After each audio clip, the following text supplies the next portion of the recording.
E aí, moçada, tudo bem? Estamos aqui com esse Volkswagen Up iMotion.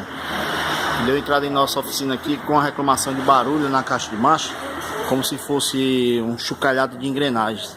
Então nós removemos aqui a caixa de marcha fora do motor e verificamos que o kit de embreagem velho já estava dando no cravo. Não é isso que faz o barulho, mas em contrapartida ele tinha uma folga aqui nas molas. Tem uma folga nas molas, você bota aqui e ele fica com esse barulho aqui, ó.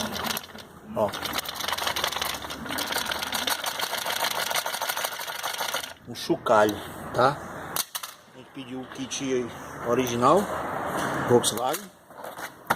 Aqui, referência 04C 141015G, composto disco e platô. O colar é separado. Então esse aqui é o disco novo. A gente bota aqui, ó, ele já não tem um chocalho de mola solta. Não tem, ó. Vendo?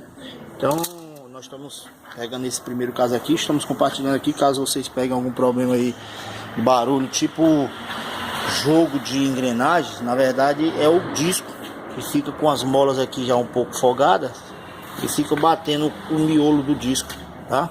Essa aqui a mola já vem bem justinha, tá vendo? Tá bom? Esse é só um videozinho aqui para compartilhar com vocês aí. Mário Robson, oficina mecânica, onde a nossa transparência é a sua confiança. Valeu!